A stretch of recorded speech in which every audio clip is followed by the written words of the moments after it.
I'm all beard out, so I'm trying something new today, and this is not a viral marketing idea. This is, hey, if you went long the Nasdaq yesterday and you're down 3 or 4% today, or you're down 5%, and that feeling is awful. The psychology in behavioral finances, we experience the pain of our losses far more deeply than the pleasure of our gains. So I don't take this lightly, but I do hope, whatever helps you unwind, relax. Better days are ahead, and we can dive in and find some opportunities in the market, because there always are opportunities. There's always a bull market somewhere. Let's move my dumb head out of the way here, and let's try and get this in perspective. The worst day in Mag7, with valuations structurally elevated, is likely to happen. These have all been registered in the past several years. So, let's not go crazy just yet. Let's break it down. What do we got in the markets? Okay, let's take a look here. We've got our chart here. If we go all the way back to when we were at 350 or so last year, and we've been on this uptrend ever since. We broke out of this wedge, we back tested it, and pretty much have been up ever since. We're still holding that trend. If we bleed back through this daily EMA, we could go back down to the 100-day is around 528, and the 200-day is around 500 or so. It would not be the craziest thing in the world. If we retrace the entire move, we've drawn our fibs here. Maybe we could get to this 382 of 481, a 0.5 at 455.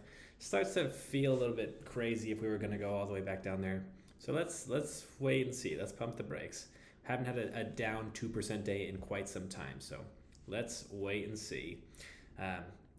Drawn another trend line here on the weekly chart going back to October of last year. The risk here is, obviously if we lose this trend line, you're going to want to be short because there's a long way down. But let's see. If we bounce here, then hey, that doesn't look like the worst trade in the world. But in terms of your risk-reward profile, it looks like better reward to the downside. So if traders are looking at that and seeing this MACD convergence to the downside, this RSI bearish divergence, then you got to see what the smart money is seeing and go from there. But don't be short just yet. Just to be clear, I'm not saying to go short. Just let's wait and see. And then here we have this. Here is the actual largest one-day decline in the Mag7. Here's the Mag7 ETF.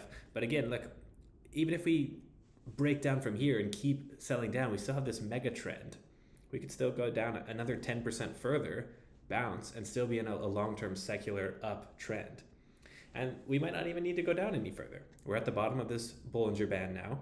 Maybe we bounce here. Let's see. When we went to the bottom of the Bollinger Band, we were outside of it for a couple of days there, and then we made our way back up. So let's just wait and see. That's the big theme here. All right, now let's get the dumb head out of the way. It's annoying. There you have it. VIX up 23%. Everything else down. IWM outperformed the S&P and the Nasdaq, which is notable. That trend remains. I mean, what can you say? Not a great day across the board. Value did hold up. That's an interesting trend. If you can hide in some of these value plays, then maybe you find some of those. These sectors. So speaking of value, what do we mean by value? Well, utilities performed well, healthcare performed well, energy was flat, and then staples were down. But on a relative basis, when you see utilities, healthcare, and staples performing well, that is a risk off. That's a classic risk off signal.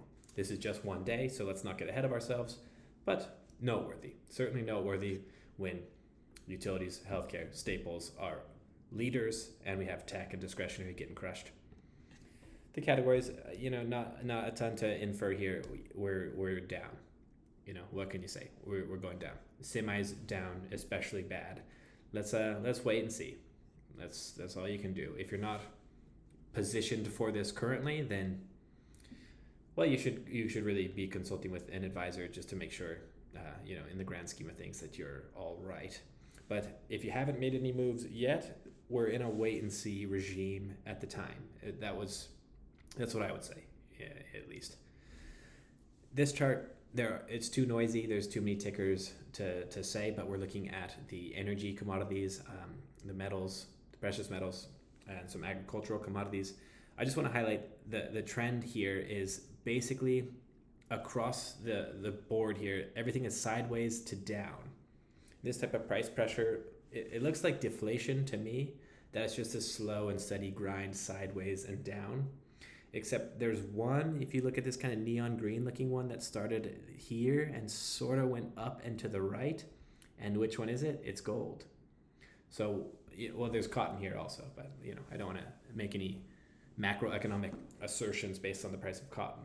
Whereas with gold, if we do think there's geopolitical events or some type of weakness ahead, or economic weakness accelerates to the downside, but gold is holding up, maybe there's a warning sign there.